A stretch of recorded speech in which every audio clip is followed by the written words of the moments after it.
Good evening and welcome to today's session on BIC streams, Ramayana and the limits of Dharma, how individuals set their moral compass. This discussion is based on Arshia's latest book, Maryada. So joining us is Arshia herself and Somak. Uh, so welcome Arshia and Somak. Before I hand over to our panelists, a few quick instructions. We will be posting the bios of today's panelists in the chat box at the bottom of the screen.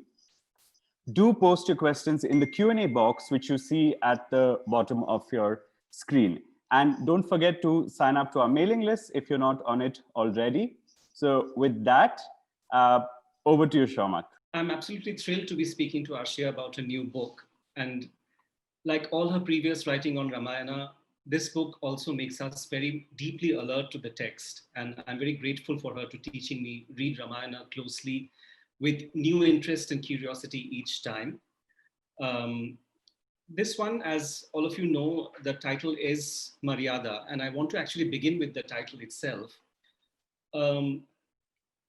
Because Maryada, from what we understand now, etymologically, has become a very different word. It's become tied to respect, honor, all those concepts.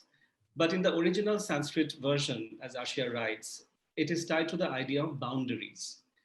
And as the title of the talk and the book says, it is about the limits and boundaries of Dharma. So Arshia, I would like to start with asking you to explain a little bit about this evolution, how Maryada has come to become what it has in the contemporary non-Sanskritized usage. And what does it mean in the original text? Well, first of all, Somak, I'm so happy to be talking to you of all people. And thank you for always very, very carefully reading my work. And as I've said to you many, many times, you are my ideal reader. Sometimes I think of you when I'm writing. So it's, I could not have asked for a better interlocutor. This is my first talk about Maryada, so I'm a bit nervous. Partly because it's also, it's a difficult book. It doesn't have the sort of, the love storyness of lost loves, and it doesn't have the shock value of Uttara. Uttara is a very simple book because the Uttara Kanda is a very simple Kanda, but Dharma is Sukshma, and I had never intended to write a book about Dharma, but it just turned out that way. Maryada is also a title that Rahul, my editor, and I came to quite late. And my agent, who, God bless her, tries to sell my books in America, was like, this is never going to work. And it's like, if it ever gets to America, we can find a different title. But as you pointed out, the word Maryada in India is a very heavy word. It's a word that everybody understands. It's a word that not everybody likes, but it is a very, very big word. I'm also surprised from conversations with friends and emails how much this title is resonating at this moment. But of course, who knew that this was going to happen? I mean, the book was supposed to be out in April, and for various and obvious reasons, it got postponed. And I'm grateful to HarperCollins that they decided that they wanted to release it as a book, not as an ebook first, right? So in a way, I've not had to think about the word Maryada until very, very recently.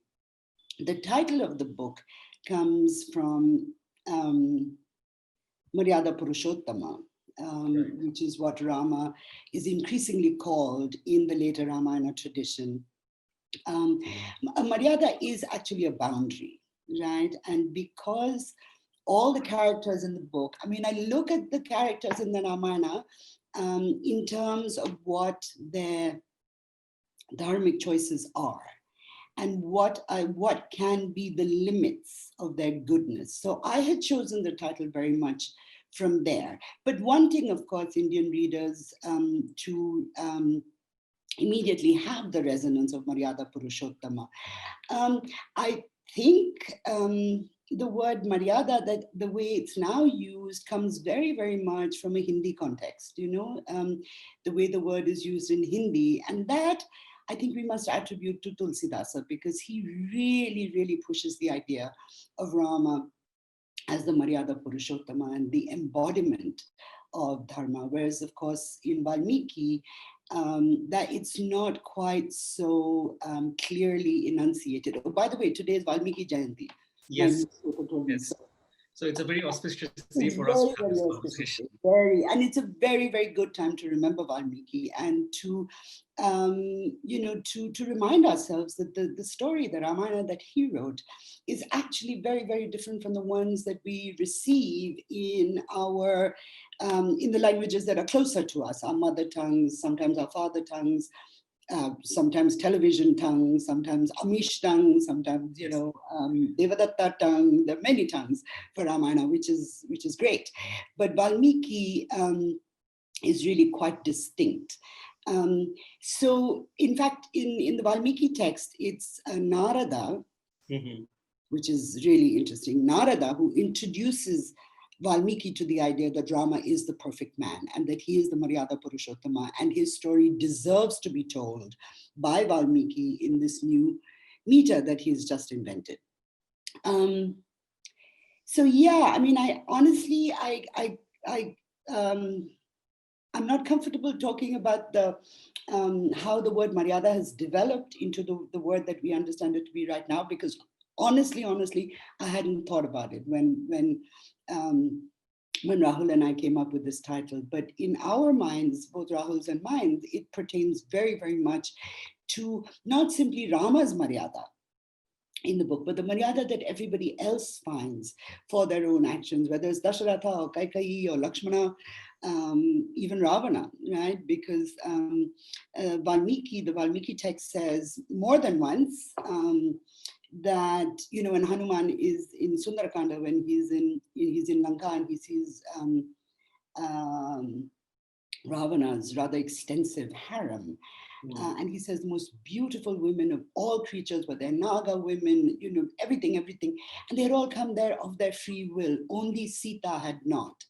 Right. So we forget that even Ravana has a Maryada. He has a boundary. He has of transgression.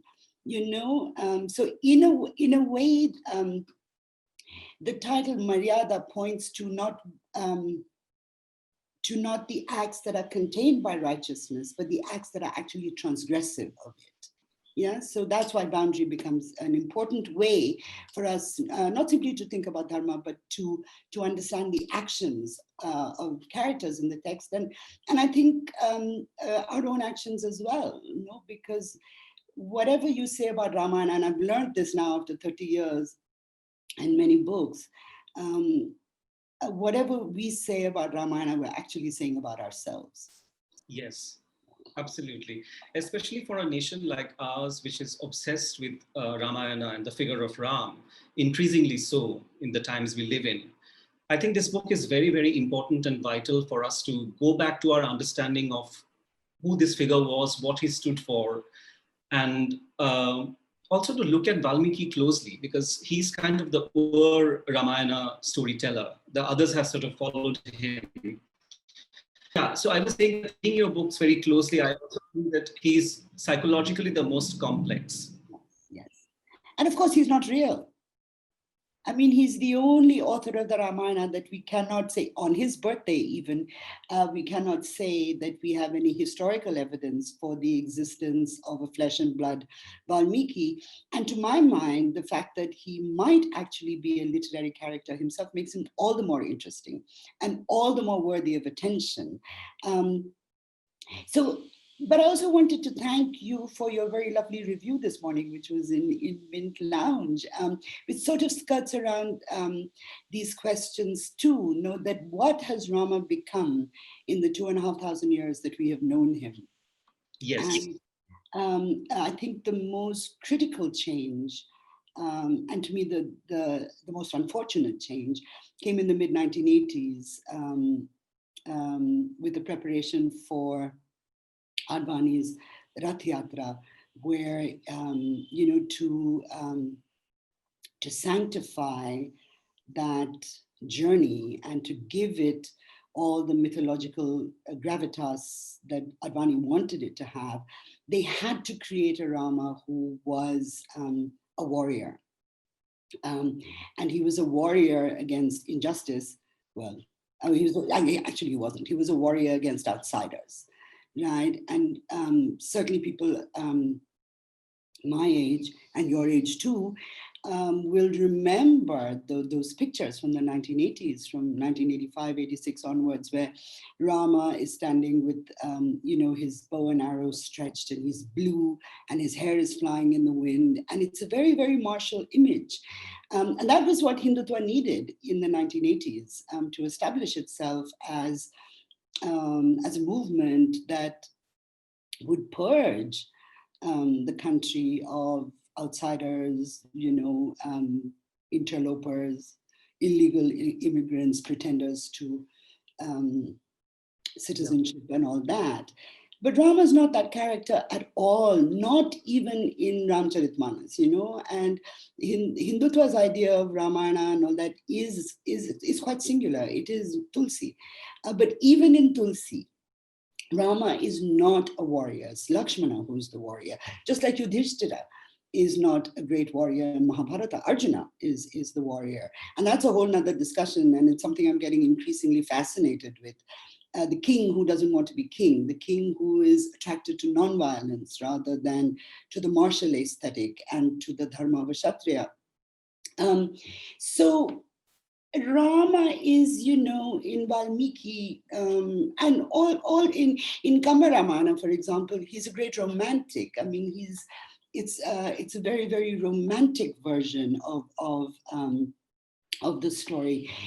In Tulsi, of course, the text is drenched in bhakti and in the love for this particular god. But Valmiki's Ramayana, Valmiki's Rama is a very circumspect person. He's, one of the reasons why so many of us, metropolitan, modern, 20th and 21st century Indians find Rama hard to deal with is because we find him opaque.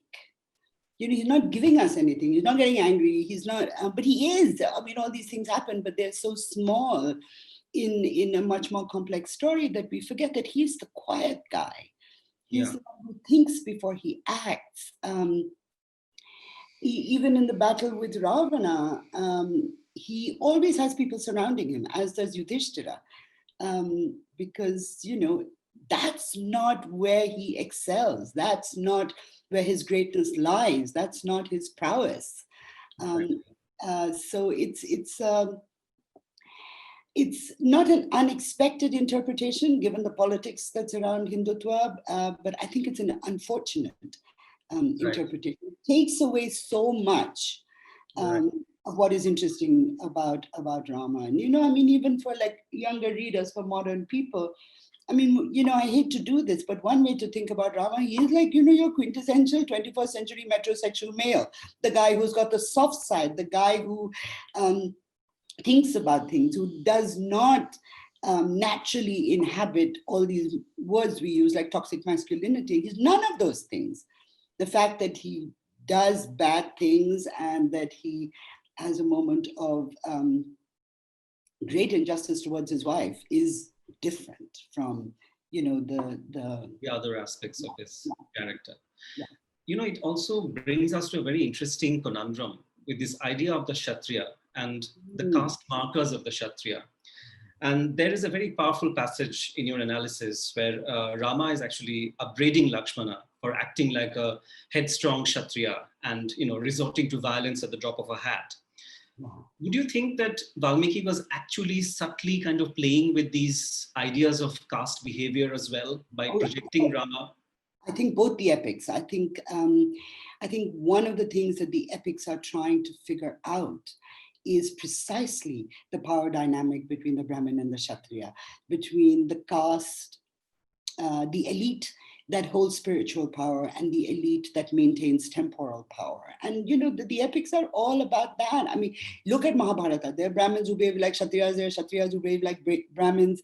The two leading brothers in both epics, Yudhishthira and Arjuna in one, and of course Rama and Lakshmana in the other, they embody different aspects of what it means to be the boss of society, really. Rama and Yudhishthira, of course, are born Kshatriyas, but they are very, very attracted to the quietude of the sages that they meet in the forest. They love these philosophical discussions.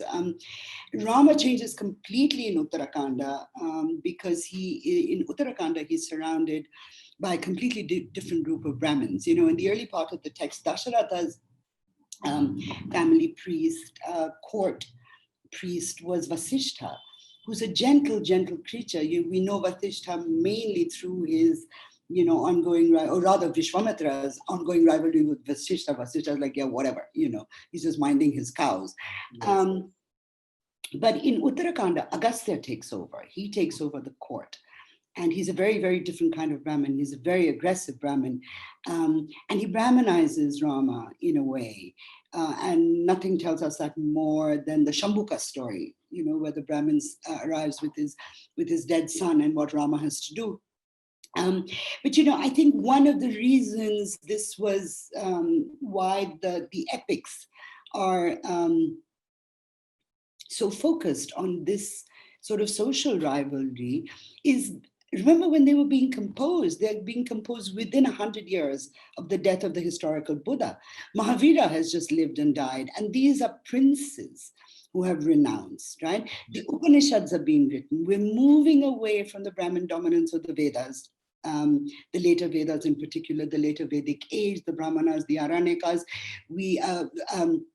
the later Upanishads are being composed at the same time that the epics are being composed. And Upanishads also, we have kings who are the holders of wisdom. Janaka is the one that comes most immediately to mind, Ajatashatru. So there is this social tension already in the environment that produced the epics, the social tension between the priestly elite and the warrior elite. So I think there is an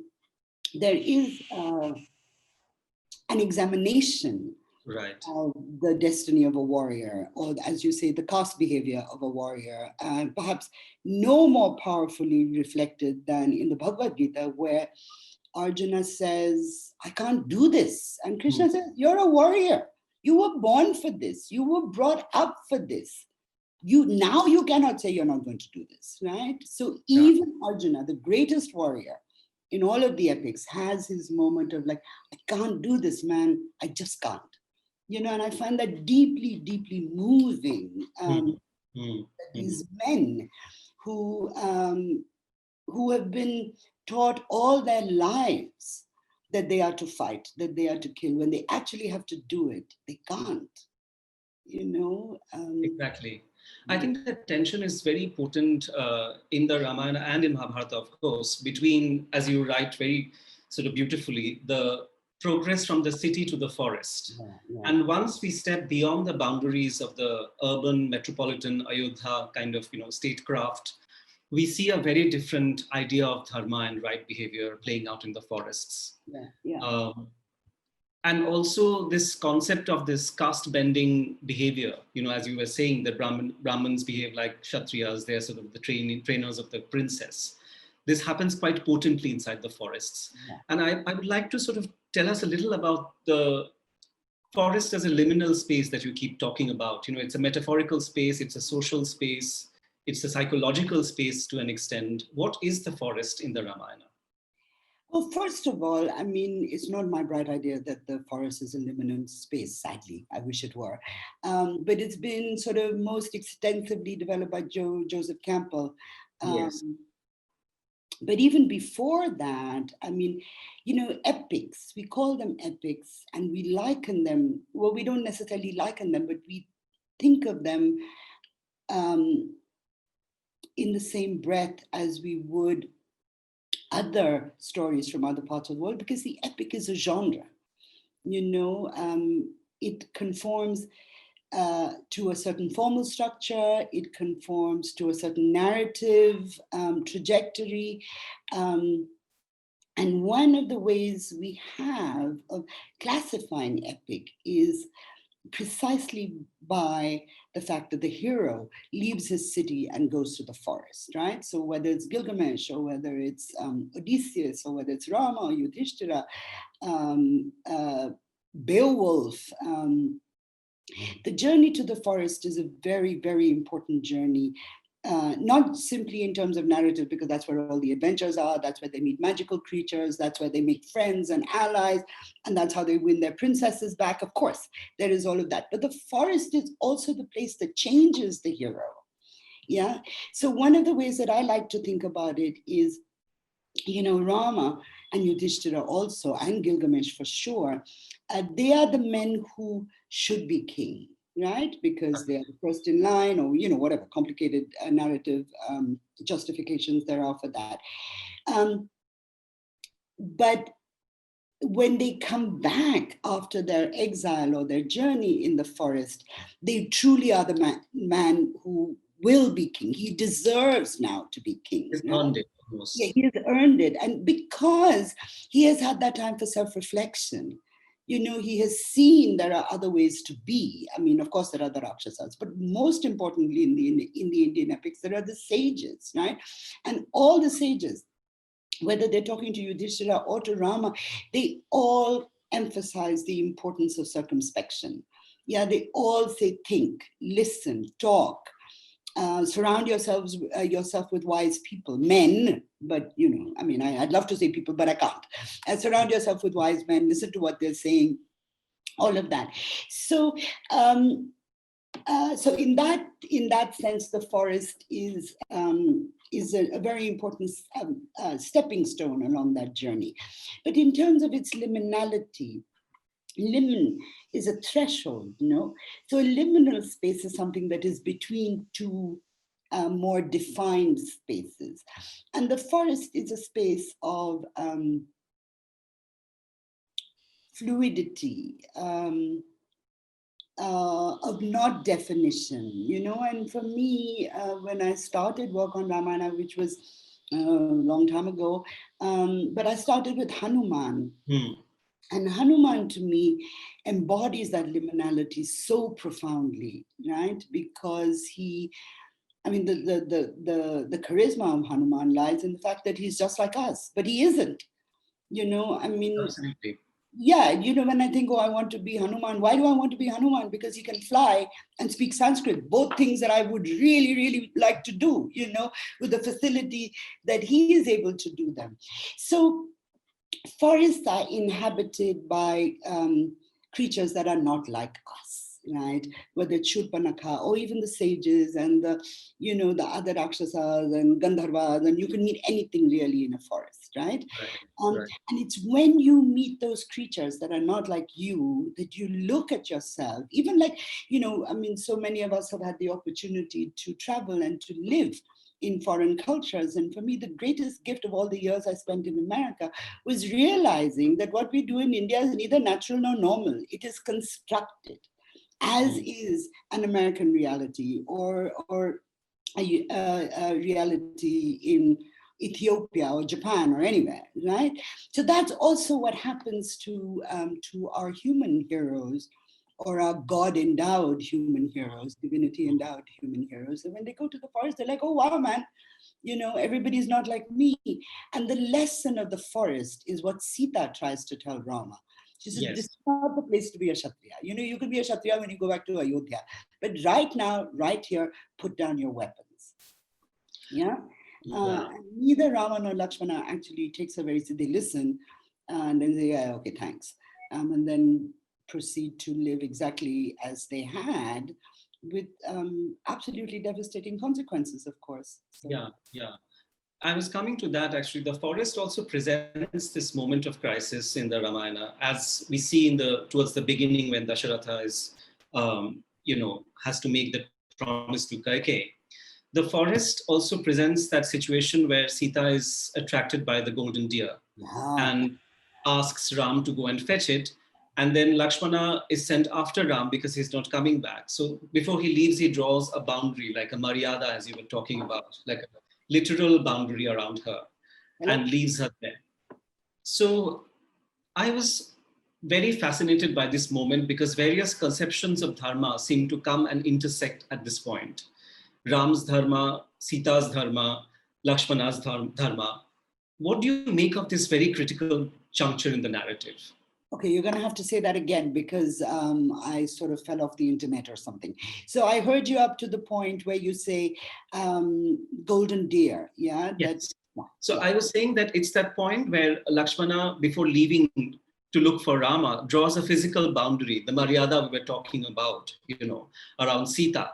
So everybody is actually sort of infringing a certain boundary in this sense. Ram goes off to look for the deer. Sita wants it. Lakshmana is sort of sent out looking for Rama. What happens and what do you make of this very critical juncture? Like what kind of dynamics of Dharma and Maryada are being played out at this moment? That's a great question. Of course, the problem is that in Valmiki, there is no Lakshman Rekha. Lakshmana does not draw any circle around Sita. He just tells her, listen, be careful. And he says to the deities of the forest, protect her while I'm gone. But as you're absolutely right, there are so many boundaries that are transgressed.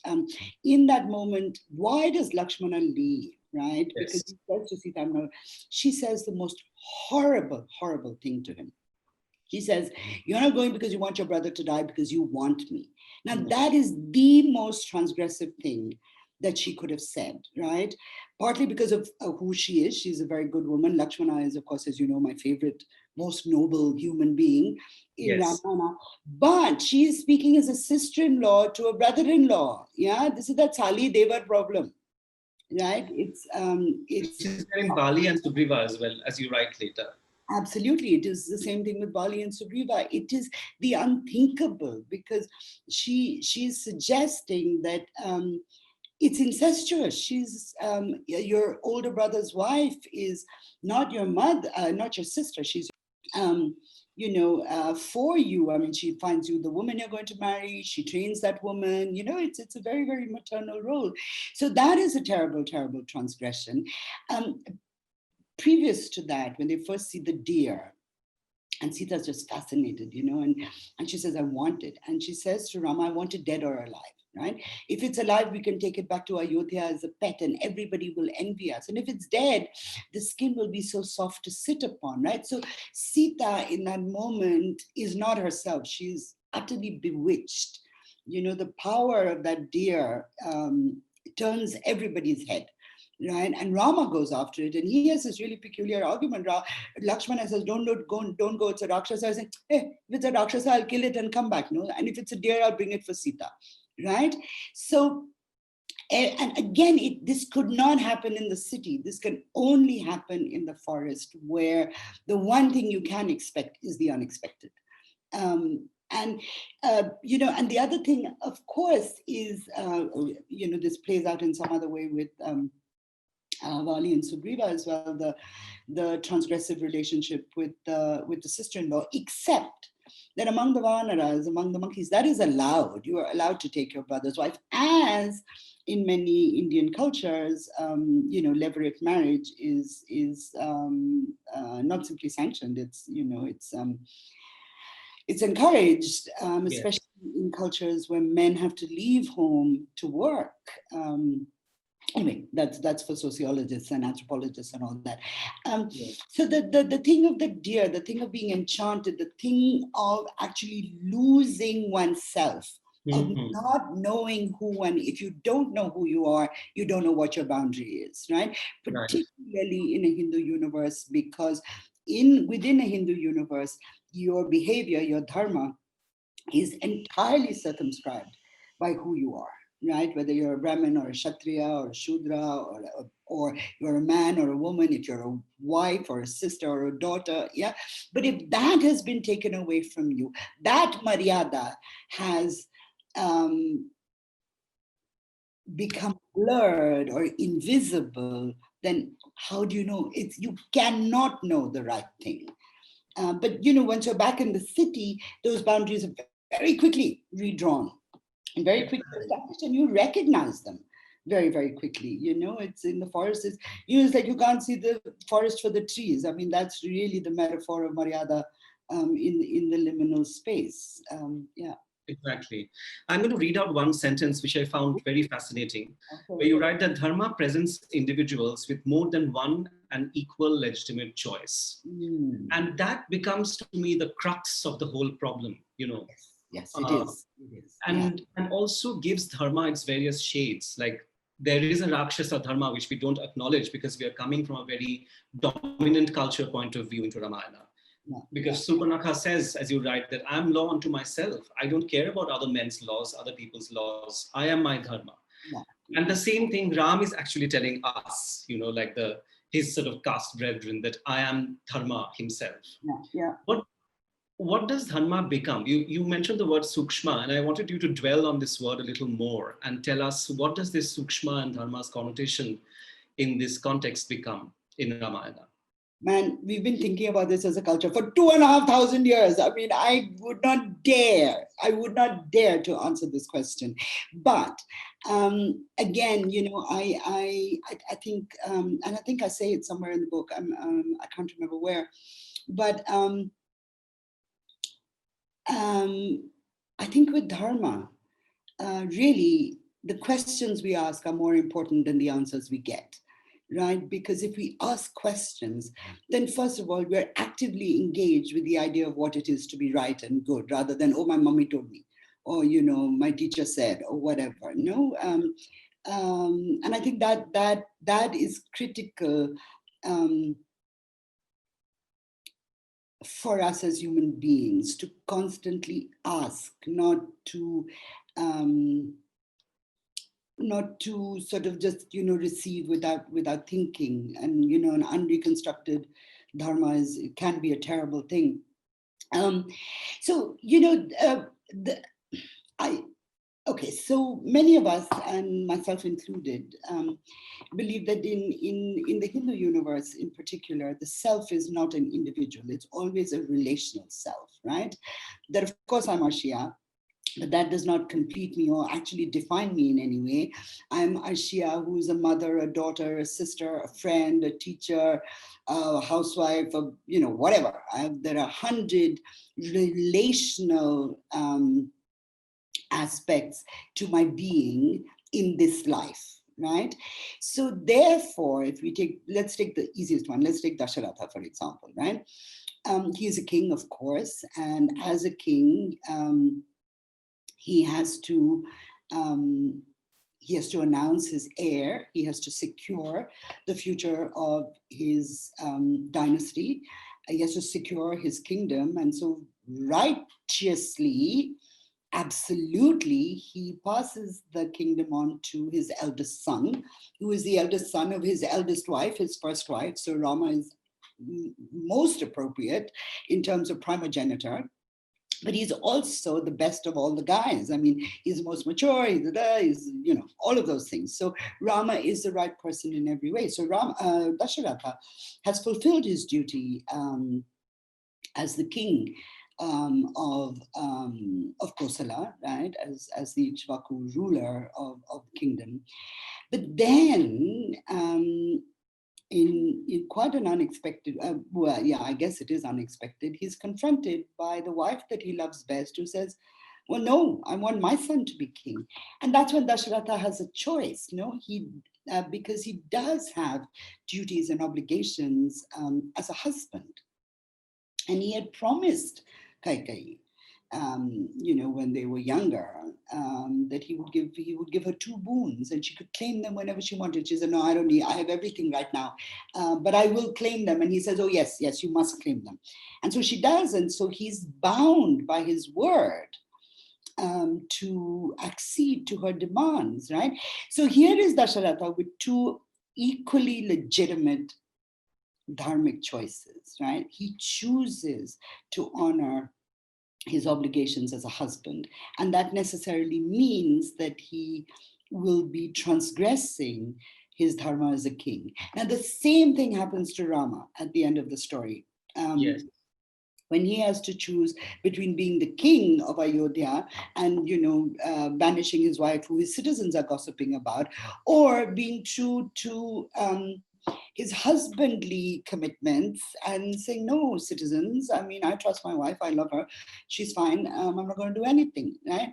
And of course, he makes the opposite choice. He chooses to be the king rather than the husband. Now, why he does all of this, that is in Lost Loves. That's in, that book. Yes, that's a different book. Yeah. But, he too has to make these choices. So in a way, I mean, these choices, I mean, look at Arjuna in Mahabharata, right? Because it is his duty as a warrior to kill his teachers, his elders, his uncles, right? His grandfathers. But as a human being, he can't do it, I mean, as a grandson, as a nephew, as a student, how can he kill Drona? How can he kill Bhishma? And he makes a choice too. He's persuaded by God, no less, to make the choice that is appropriate for his caste position and his position in society, which in a way Rama does too, right? And Dasharatha, who we all say, oh, what an old fool, and all, he's the one that, modern people will respect because he chooses love over duty. I mean, that's what we think, that's what we think our individual lives are made meaningful by the fact that we choose not out of social obligation, but out of, existential truth, we like to believe, and yes, so we should show more. Sorry, yeah. No, I was just thinking that, it also kind of posits this idea that Dharma sort of is tied to your sense of self, and there is a higher self which must serve the higher principle, the noble principles of life. And there's a sort of baser self slightly, which is kind of responding to these feelings, of love, of affection, of lust, in Dasaratha's case, infatuation.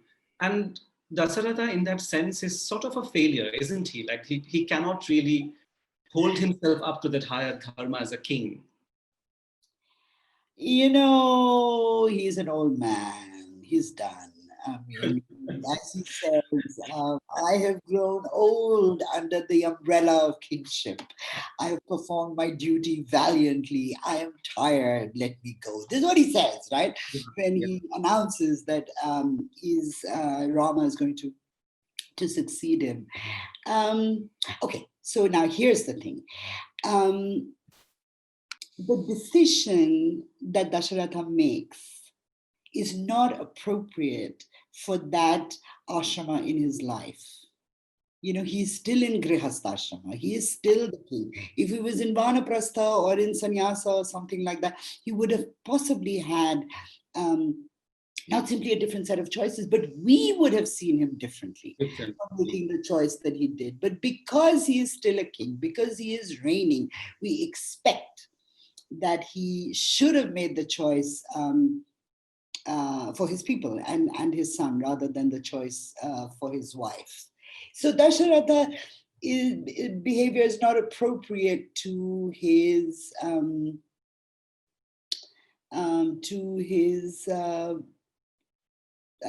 age in life, no? And also we think, yaar, you're such an old man, you can't be giving in to your beautiful young wife, no? Have some dignity. There's all that comes with it. But he is actually, I mean, let's look at Kaikeyi also, we are so... Exactly, I was coming to that. Yeah, that this notion of Maryada, is it a very gendered notion then? Like, what are we looking at? The men are held up to these standards and the women are sort of always kind of blamed and upbraided for whatever. Oh yeah. And that, I mean, that is also, I mean, that happens in the forest, that, even city dharmas, they're all located there in the bodies of women. What has Kaikeyi done that is so wrong? She's looking out for her son, I mean, we expect our mothers to do that, but somehow when Kaikeyi, oh, it's a terrible thing, no? But if in our contemporary world, we judge women as good or bad mothers, depending on how much they look out for their children.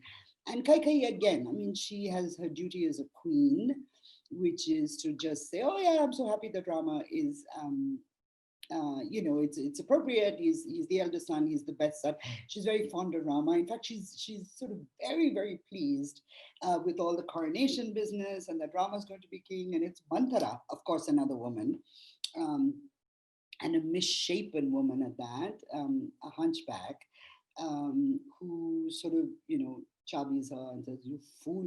Nobody will give you any respect. You'll be forgotten. You'll be cast on the, you know." You'll have no power. Kaushalya will rule, and she's young enough, or ambitious enough, or susceptible enough to be completely persuaded. But she is persuaded by the rightness of her duty towards her son, her duty as a mother. Yes. And of course, one of the reasons why epics are so endlessly fascinating. Because if there are problems like this, right? If we are in a position where suddenly we're judging Dasharatha for doing the wrong thing, or we're judging Kaikeyi for doing the right thing, some story comes up, right? Some story that happened long ago, right? And of course, we realize, it's suggested in various places, not so much in Valmiki, but much, much more in later Ramayanas, that when Dasharatha wanted to marry Kaikeyi, her father said, "Yeah, of course you can, so long as her son is king." And we know this happens when older kings want to marry younger women. Look at Shantanu and Matsyagandha, who become Satyavati. It's the same, except in Mahabharata, she says, "I will marry you if you let my son be king," right? So that's a normal sort of transaction, conjugal transaction, so then then somehow the pressures of Dasharatha, right? That Kaikeyi had to ask that, right? And so she's an instrument of fate, and of course to justify Dasharatha's actions for agreeing and sending Rama into the forest, we have the most amazing story about Shravana. Yes. He's hunting in the forest and he kills this guy, and the guy's father curses him and says, "You too will die of grief, separated from your best beloved son." Now that is karma coming from somewhere, right? To sort of clear, or in fact muddy, the waters of dharma. No, so it's impossible to think of one without the other, dharma and karma. And I think that the epics do it best. They really do, because they take on the narrative power of these philosophical ideas, right? And I mean, look at these stories. Look at Ramayana and Mahabharata.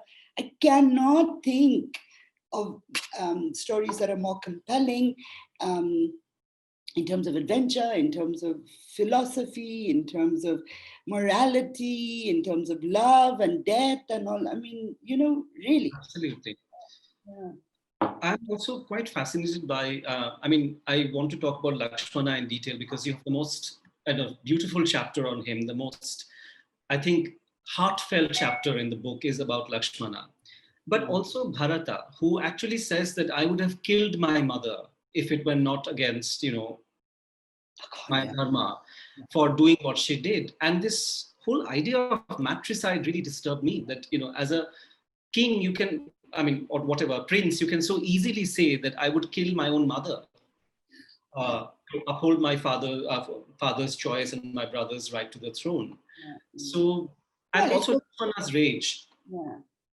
Well, it's your fairly standard misogyny, that's one way to think about it. But yes, again, it is, and again, this is the thing, no, Somak, that it's so important to read these texts for ourselves, because when we read them for others, we'll notice these things, and we're so used to being told the story, right? And typically we are told these stories by older women in our families, right? Who are, who have a stake in the status quo, in a perpetuation of conservative models of behavior and, all that. If you hadn't read Ramayana as carefully as you have, you would not even have noticed that Bharata says this, no? Yeah. And curses her. He says, "Go to hell. You're a blot on the reputation of the Ikshvaku clan. And what did I do in my past life that I was born as your son?" Absolutely. But again, we have a choice of seeing this as you have seen it, as an entirely personal interaction between a mother and a son, right? But the other way to look at it is as a prince and his mother, as if they were social entities, not as biologically connected as mother and son. And what is he doing? Yeah, he is saying, that one of my choices is to kill you, right? I would not be wrong if I were to do that, because you have shamed me, you have shamed the clan, you have resulted in the death of my father and the banishment of my brother. So he has this whole set of reasons why he can actually say that, right? But also he's kind of forgetting that he's punishing her for looking out for him. Yeah. That whether we're looking at the biological and emotional connection between mothers and sons, or whether we're looking at them as social entities, like Bharata, what about this? Yes. Yes. And that is also, I think, why Bharata needs to be trained to be a king. Of course, when he goes to meet Rama in the forest, and he says, "Take back the kingdom." No, forget the kingdom. And then he proceeds to give him like about 6 chapters of Raja Dharma. You should do this, you should do that, you should listen to this one, listen to Vasishta, do like that, get rid of this Jabali. There's a lot that goes on there. So I think it's also a moment of Bharata's immaturity, right? And yet, when they, both he and Shatrughna are away, they are with Bharata's grandfather, with Kaikeyi's father, actually. And they come back and their father has died. And so they perform all the rituals and, and then they see Manthara, and Shatrughna, who doesn't do anything in the whole story, decides he's going to beat up Manthara, and he kicks her and all of that. And Bharata stops him and says, "Don't do this. Rama will be angry with you." Yeah, so Bharata hasn't yet evolved or been led to the point where he is making his own choices about dharma. He's living on dharma principles that are borrowed from those around him. And I think that he is not the hero. He's not going to go to the forest. He's going to sit in Nandam and wait for his brother to come back, right? So he has no narrative trajectory, actually. He has not gone to learn how to be king. It is Rama who has gone. And I would say to some extent Lakshmana as well. But yeah. I was just coming to that. I remember asking you that Sita is one of the most harvested characters in the Ramayana. I love that phrase, harvested. Yeah, okay. Because she's so rife for all sorts of analysis. She can be the vehicle of so many kinds of thoughts and ideas and right and wrong and all of that. But to me, after reading your book, I feel that Lakshmana is as potent a character for that, because he also disobeys Rama and follows him into the forest, like Sita does. And at various points in the narrative, he actually questions him constantly. He's kind of the moral foil to him. Yes. And I want to ask you about Lakshmana and your relationship with this character that you've written so beautifully in this book. I mean, it's one of the most passionate chapters, I thought. Yeah. Did you not like Lakshmana before you read this book? Did you not ever give him a second glance? So I have always judged him for abandoning Urmila. And Urmila is this silent, voiceless woman in the narrative again. We don't know what happened to her. But then I realized on reading this that Urmila's sort of provenance is also quite complicated. She comes in much later in various retellings and all of that. So, but yeah, I would like to hear what you think. There's a purity to Lakshmana in Valmiki because there is no Urmila. So we can love him unabashedly and we can admire him without having to say but. We can always say and for Lakshmana in a way that actually we can't even for Rama.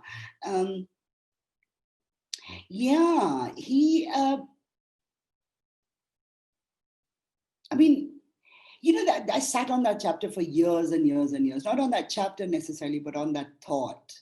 It took me a long, long time to develop the courage of my conviction about who this guy really was and how he dies and why he does all the things that he does.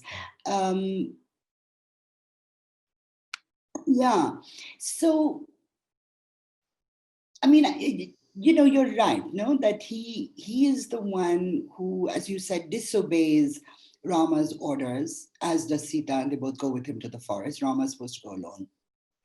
And then consistently through the book, consistently he's challenging him, right? Sometimes he's asking him, what is this dharma you're following, right? And it starts with that. I mean, in,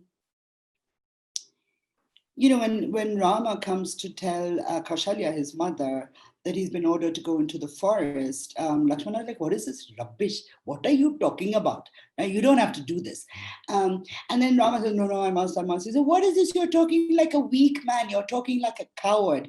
The dharma that you follow is the dharma of cowardice. And Rama says, well, the dharma that you follow is the dharma of the violent and the base, right?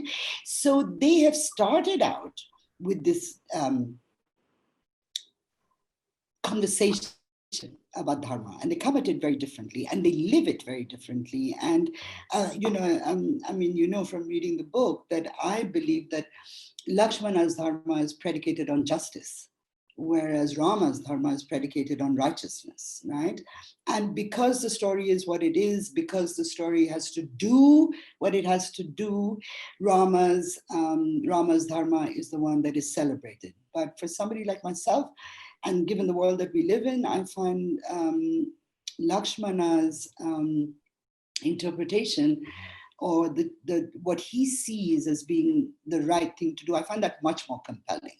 It can be pretty outrageous, like it is right in the beginning, where he says, oh, we should imprison our father, he's old, he's senile, he doesn't know what he's doing, right? But he cannot do this. And he says to Rama, you do it, I'll be standing right by you. Or in the forest, where he says, when they see Bharata coming, Bharata comes with this enormous entourage, right? He comes with his army, and he comes with the whole court of Ayodhya, and the mummies, and everybody. And Rama's like, oh, how nice, Bharata's come to see me. And Lakshmana is like, don't be an idiot. He's come with his army, right? He has come to kill you. And Rama is like, no, I trust him, right? But Lakshmana, he's not right about Bharata, but he sees things for what they are. Mm-hmm. He's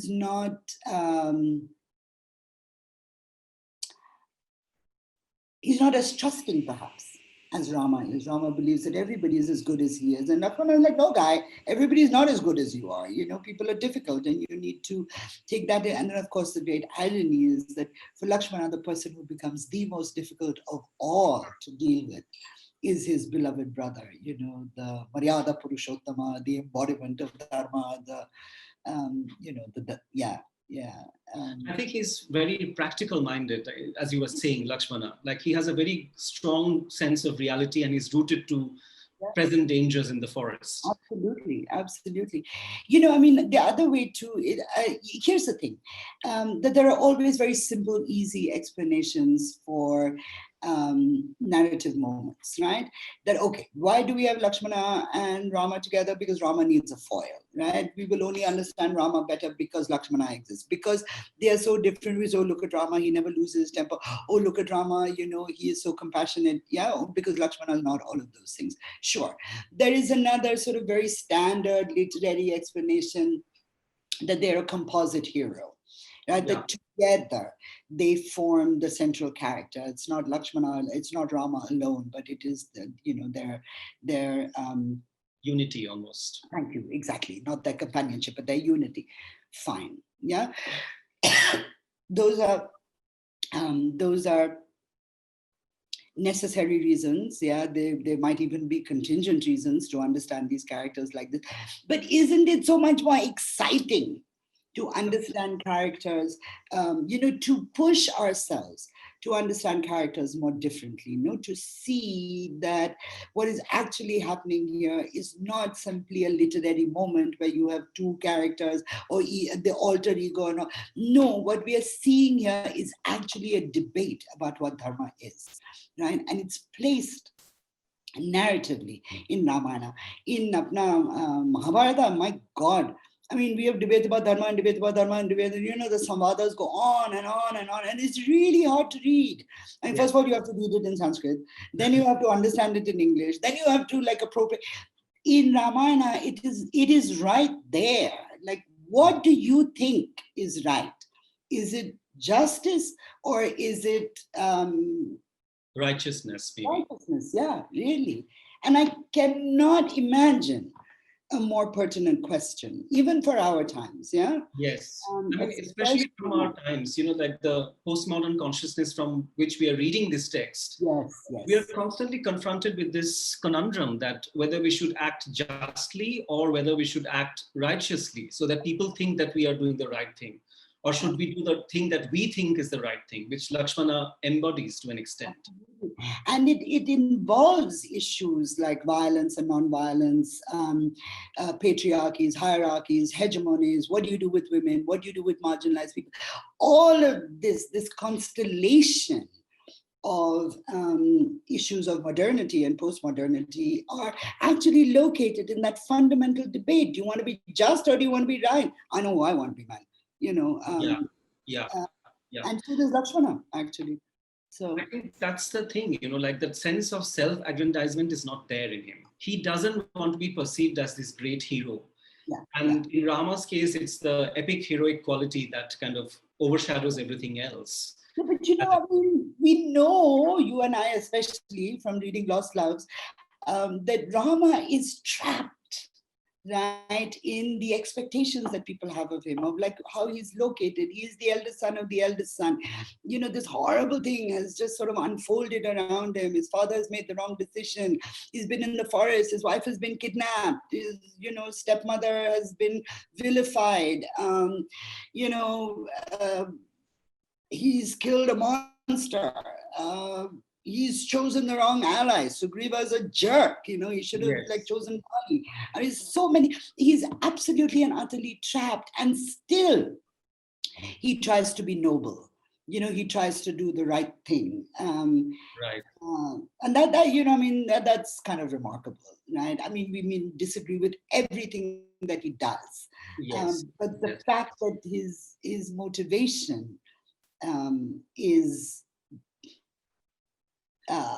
goodness, righteousness, not goodness and evil.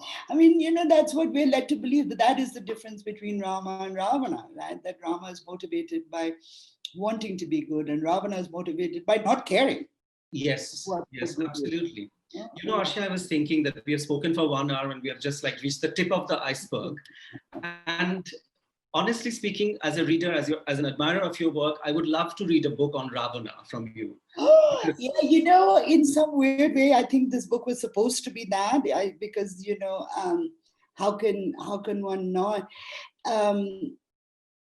Yeah, well, maybe. Actually, it's funny. I don't know if I told you this before already, but I realized halfway through writing, when I realized this book was going to be about Dharma, I realized that I've written about Kama, which is lost loves, and I've written about Artha, which is Uttara, because it's about the negotiation of power and wealth and social status and all that. This is the book about Dharma. So now all I have to do is write a book about moksha. Right, but there's no moksha in Valmiki, or it's underdeveloped because bhakti is underdeveloped. But the only person who represents the possibility of moksha in Valmiki Ramayana is Ravana. So if I do write the moksha book, then I'll dedicate it to you for sure. And write about Ravana. Yeah. Before we go to the questions, I think there are some questions. I want to ask you one last kind of concluding question is, you've written so much about the Ramayana, you've translated it yourself. Does the text still open up new possibilities before you when you read it? Yeah, it absolutely does. And I'm going through a sort of a moment of panic, actually, because I think now I've got nothing left to say about Ramayana, and I'm at the ripe old age of 60, I'm now jobless. Right? I mean, I don't still. But there is the whole of the Mahabharata waiting for me. But I realize now, I think, because in some way, Because normally what used to happen, even while I was writing one Ramayana book, by the time I'd finished it, I had seen the next book coming, right? And with Maryada, I can't see the next book as clearly as I could before. So in a way, it's freed me to read Ramayana again. Because otherwise, as I was finishing Lost Love, I was like, okay, Uttara is coming. So then I would reread Ramayana with Uttara in mind, right? And now I reread it but now there's nothing. Now maybe I will see it as text qua text, which I haven't done in 30 years. It could be a great, or it could be, which I think is really what's happening, is that Ramayana is now sort of really reminding me that you can't do Ramayana without Mahabharata. You cannot understand Mahabharata without knowing Ramayana, so it's pushing me little in that direction. So yeah, I don't know what the next book is going to, I really hope there will be a next book, but yeah. I'm sure there will be, and we will be looking forward to that eagerly, and whatever it is, we'll love it, I'm sure. So I'm going to see a few questions. So Salil Tripathi says, time to write about Southeast Asian Ramayanas. Yeah, the thing with the Southeast Asian Ramayanas, I can't read them in the original, right? And I'm sort of enough of a Chicago trained person to imagine that I cannot speak with as much certainty about them as I would with Valmiki. I mean, of course, I know them. I know the stories. I know how different they are. I know particularly what happens to Hanuman in the Southeast Asian Ramayana.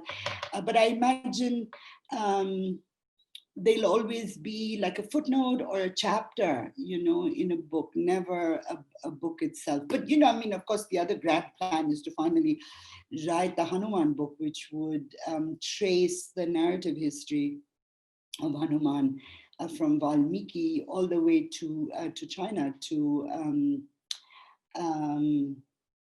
the monkey, to the Chinese monkey. Yeah, that's another plan. So they would come in there, but quite honestly, man, where you go to school and what they train you, you can be as old as you like. It will never leave you.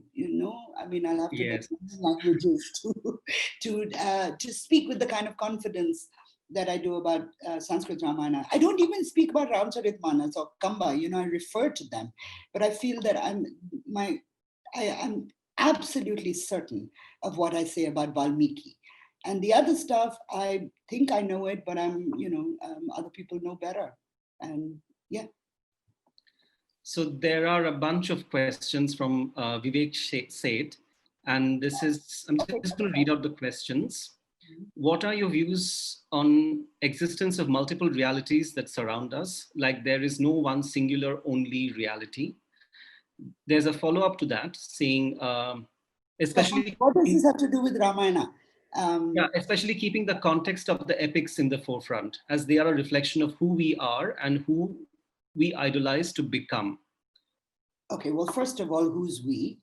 I think that's very important. When you say the epics are who we are, it doesn't apply to everybody.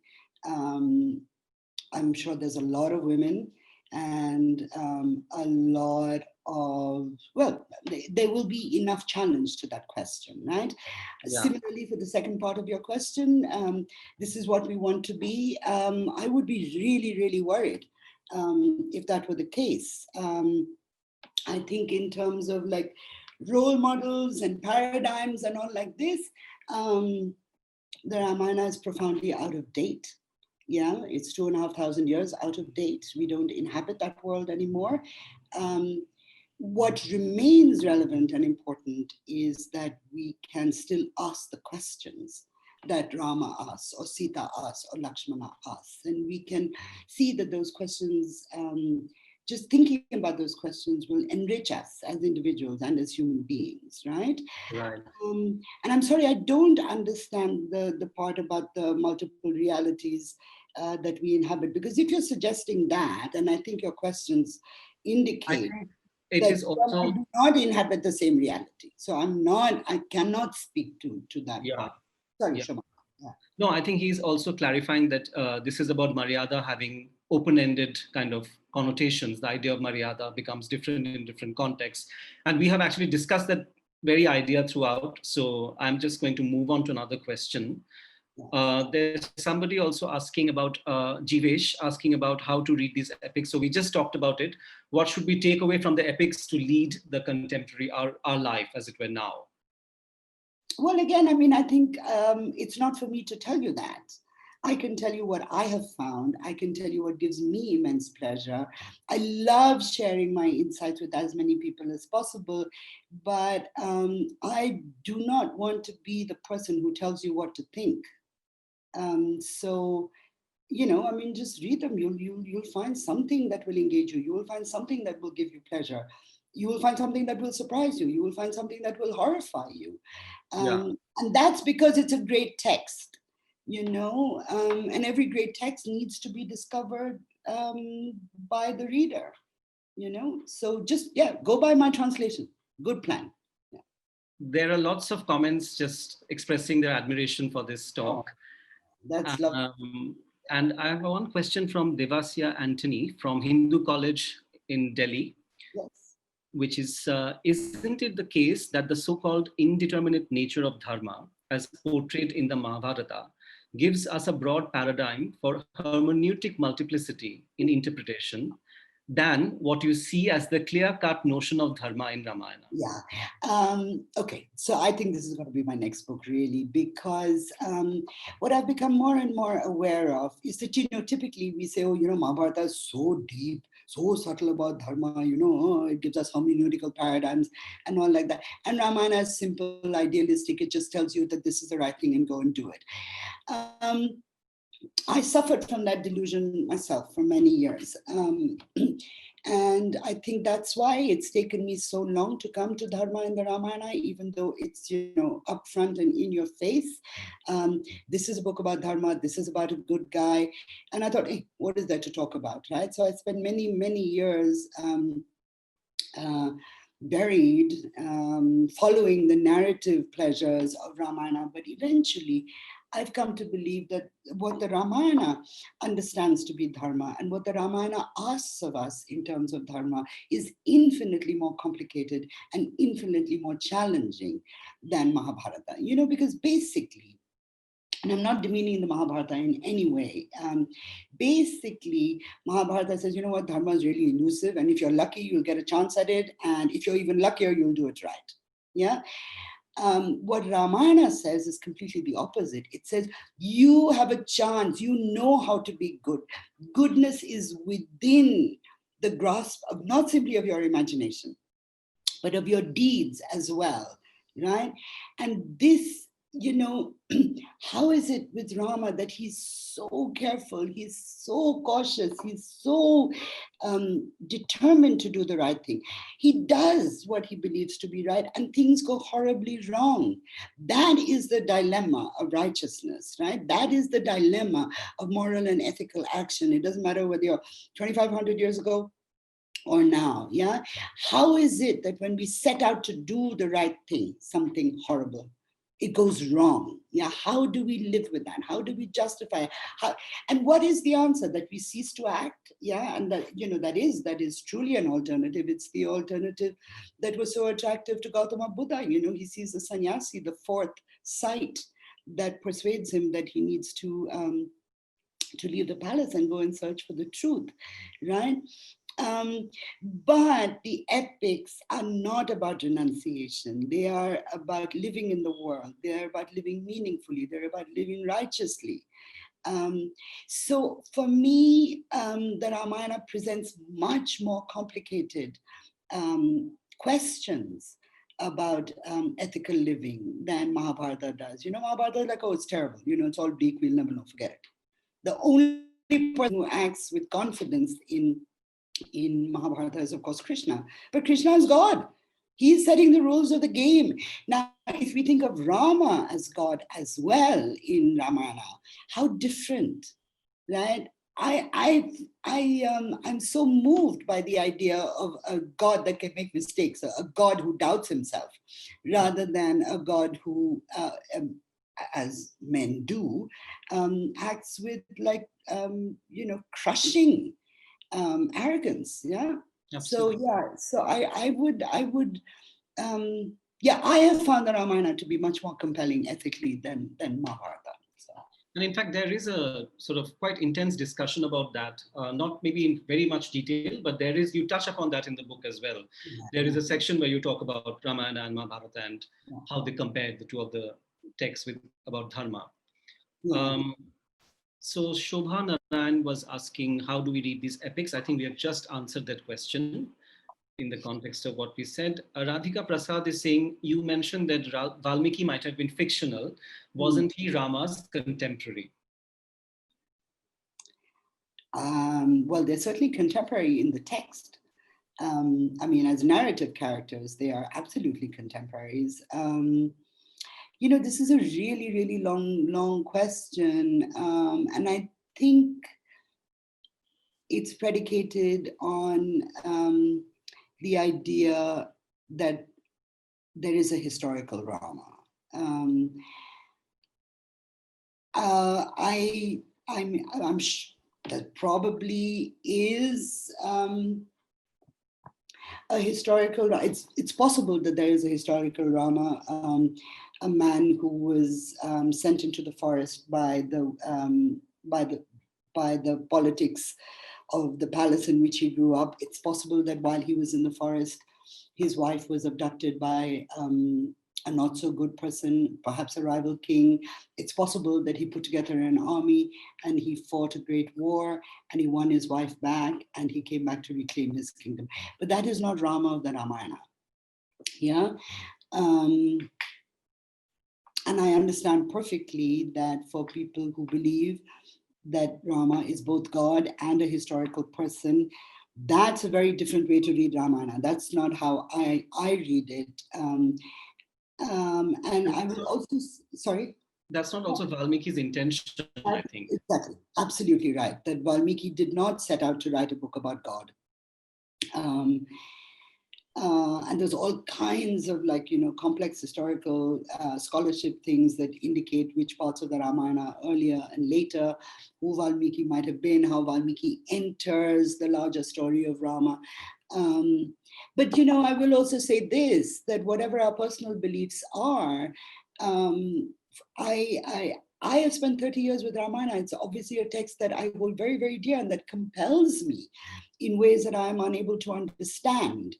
My point is that many of us have come to Ramayana for very different reasons, and many of us stay with Ramayana for very different reasons. I'm still there. So yeah, so I don't think that I'm the person to answer the question that you're asking.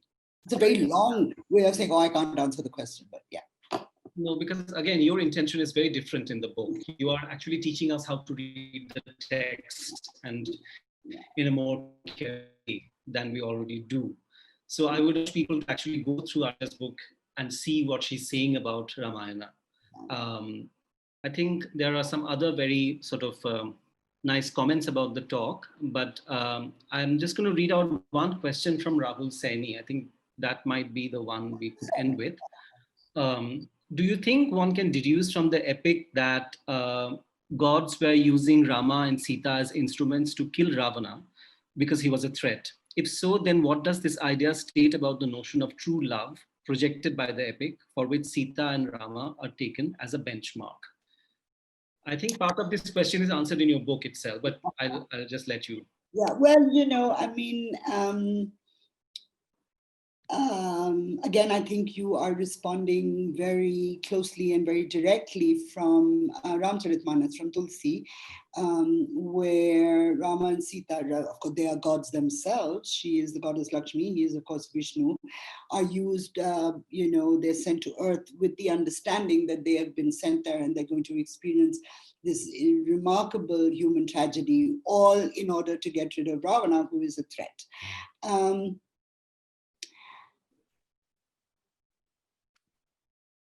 Yeah, so that is one way to enter the story.